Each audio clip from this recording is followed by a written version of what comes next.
welcome back ulit sa ating channel. So it's been a long time since nakapag-upload tayo. So life update. So yun, wala tayo masyadong ginagawa ngayon. So i-update ko na lang kayo sa mga upcoming trips natin. O diba? Upcoming trips. So doon, I'm planning to go to UK this coming December to visit my brother, si Carl, dun sa UK. So, sa mga gusto rin mag-apply, yun, this is mini tutorial. So, yung mga share ko lang din yung mga naging journey natin sa pag-apply ng UK visa. So, ready na ba kayo? Yeah, ready. So, go. So, unang is dapat alam mo yung purpose ng punta mo. So, it's either pwede kang tourism or visit family or pwede rin business. So, usually, 6 months naman yung standard visitor visa na pwede mong i-apply.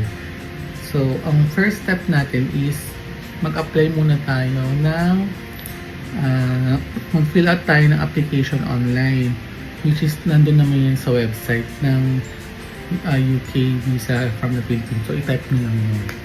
So, pero before kayo mag-start doon is i-complete nyo muna yung mga information nyo, especially kung mahilig kayo mag-travel. Ito, kailangan at least na gather nyo yung 10 year, I think 10 year yung hinihingi nilang travel history.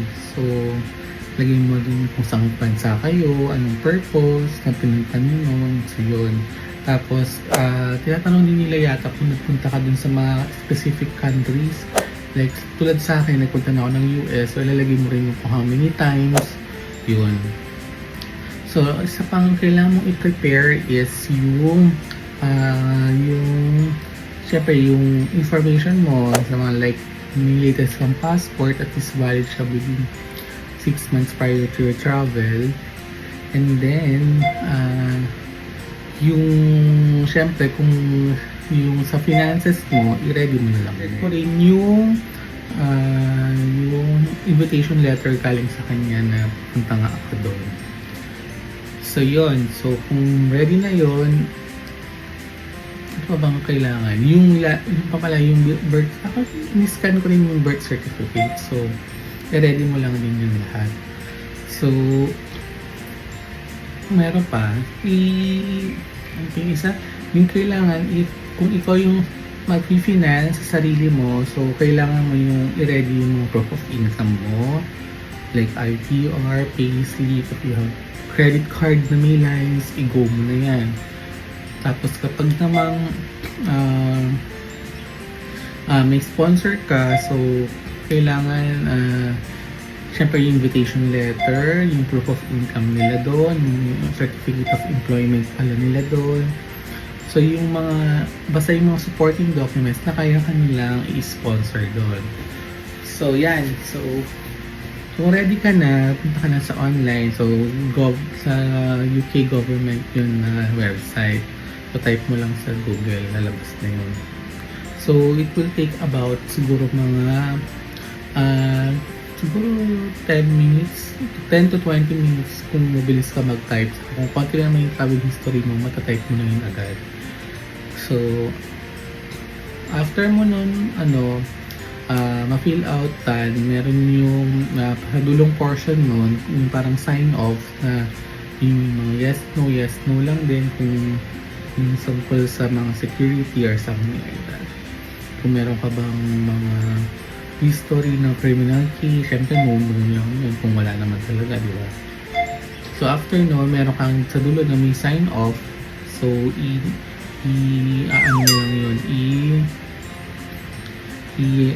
parang online mo lang siyang signature. Namin siya online signature, parang yes mo tapos parang submit. So ito lang din yung warning, kapag na-submit mo na yun, hindi mo na siya pwedeng i-edit ulit.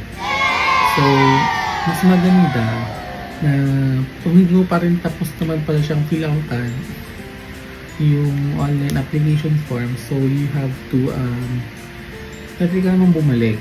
So dapat sure ka kasi sa mga information mo na accurate. So after nun, so pag naka-sign up ka na, lalabas dun yung mga checklist. So yung checklist, huwag mo kakalimutan na i-print. Tapos yung pwede mo rin i-download yung copy ng application form mo. So PDF mo siya. Sa akin ginawa ko yun. So ang dito pala sa UK visa, hindi ka kagad ang maganda lang sa UK visa, wala kang ng interview like US visa na pupunta ka sa embassy, interviewin ka nila, so medyo nakakaba pa yun. So dito, magsasubmit ka lang online.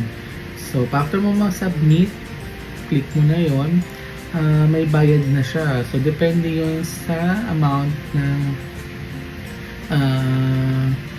stay. Ang amount will depend on your stay sa UK. So yun. So, parang sa akin, yung peso, kinard ko kasi yung payment eh. So, after mo, hindi mo masasubmit din pala yun hanggat di ka magbabayad. So, kasunod na nun is yung payment. So, pag nag-pay ka na doon, yun na, bayad na. So, akin mga umabot ng mga around 11,000. So, yun na. Kung nasubmit mo na siya, automatic mag-load yung page dun sa next step. Step number 2 na. After mo ng payment, after na payment ng visa fee, yun na yung sa booking of appointment sa VFS online. Dun sa VFS Global, for UK visa, mamimili ka doon kung meron sila sa Cebu, meron sa Shangri-La, o kaya dito sa Makati. So since nakatira ako dito sa Makati, so yun, sa main circuit, makikita mo lang sa website ng address, yun na lang ipipin mo sa. Kung gusto mo mag-grab, pwede naman diretso. Doon lang ipin mo. Diretso yung page dun sa page ng VFS. So, dun sa page ng VFS, mamimili ka lang dun kung anong services i-avail mo. So, kunyari, gusto mo na yung document assistance, may bayad yun. Kung gusto mo pa-deliver yung passport mo, kasi isasabit mo rin kasi yung passport mo yung latest mong passport. Tapos kung gusto mo nang mag-lounge, kasi kung ayaw mong sumabay sa maraming tao, may bayad din yun. So pili ka na lang doon, tapos add-on ka na. So after nun, pag nakapili ka ng services, ang next nun, lalabas na yung schedule ng date ng mga available. So depende yun sa yung kung prime time, yung mga ganyan So pili ka na lang ng gusto mong time. Kung gusto mo kinabukasan agad, pag nag-submit ka, go na yun. Kaso medyo mahal din kung anong oras, ganyan. So yun naman sa mga bago ko, so na-book mo na yun. So pag na-book mo na yun, click mo lang, tapos may payment ulit siya. Ang maganda lang dun sa VFS Global, kasi dun sa application form mo una, credit card lang yung bayad dun. Parang ways to pay. Doon naman sa VFS Global, pwede ka ng GCash o mga e-wallet. So, pwede na rin yung debit card, ganyan, credit card. So, ako ginamit ko GCash kung nagbayad na ako. So, pag nakapili ka na ng gusto mong appointment schedule at services na i-avail kay VFS Global, pupunta ka na doon on your specific time.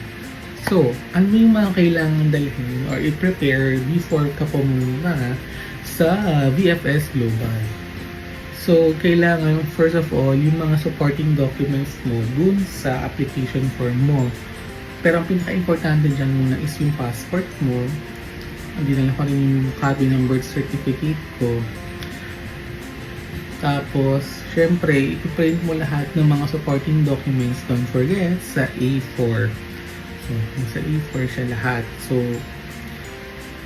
kung marami kang travel history, so lahat yun from front to back ng passport mo ng mga previous, i-print mo siya or i-scan mo rin. Tawag na, i-print mo siya kasi dun siya i-scan So, ako kasi nag-avail ako ng sila yung mag-i-scan. So, na-ready ko na yon. So, proof of finances, kung solo ka lang na mag-finance sa sarili mo, syempre kailangan mo yung mga proof of income mo like certificate of employment, ITR, payslip. Kung mas maganda pa, kung may mga credit cards ka na matagal na marami ka pang available balance, Tapos kung solo traveler ka na wala ka namang hindi mo pupuntahan ng kapatid mo or something, o yung mga book advance, parang maraman naman dyan online na mga advance booking sa hotels para lang sure kung saan ka mag-stay. So yun.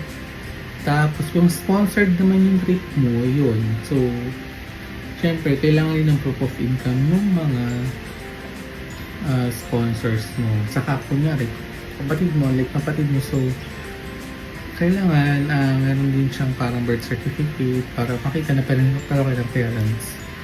So yun na, so ready ka na. So lahat yun naka-A4. So ang pinili ko sa akin is yung sa ayoko kasi maraming tao sa kanila madali din. Ano ko sa May Lounge.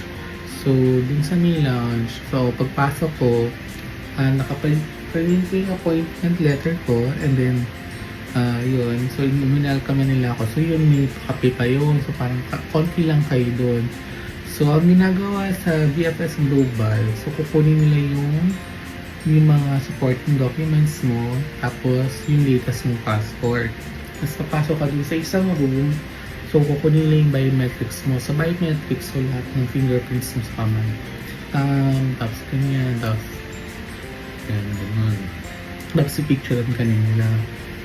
So, bali sila na dahil pag naka-launch ka kasi, maganda lang doon sa ginawa is sila na bahala mag-label, parang mag-i-scan ng label ng mga dala-dala mong document. So, ensure mo lang na kompleto kasi parang since wala namang interview to, so dapat kompleto yung mga supporting documents based din sa application mo. Tapos, dapat clear din yung mga copies sa A4 para saka sunod-sunod siya para hindi malito yung mag-review na visa mo. So, for standard na visitor visa, usually 3 weeks siya o 15 banking days. So, pagka-submit mo doon, iwan na rin. After nun, na-scan na, nakapag-fingerprints ka na. So, maiwan lang doon yung passport mo. So, sa akin kasi pick up ko eh. So, pwede ko siyang pick upin. Pwede rin kayo kung inabay nyo sa VFS Global na ipapadeliver, i-deliver din yun. So, after noon, yun. Maghintay ka lang. So, every time na may meron siya naman siyang update. So, yung mga unang update dyan is kung nasaan na yung na-receive na ba nila yung application mo. Sa pangalawa, ganyan. Kung wala pang decision, so parang ini-evaluate pa. Sabihin naman doon sa email notification or sa text na bawal kang mag-reply doon or something like that habang may nagagawa pa ng decision. So all in all, yun. Naghintay rin ako ng almost lagpas din ng 2 weeks bago lumabas. So yun, na-approve tayo sa UK visa for 6 months. So December siya yung intended date of trip ko. So, after 6 months pa, valid hanggang June pa siya.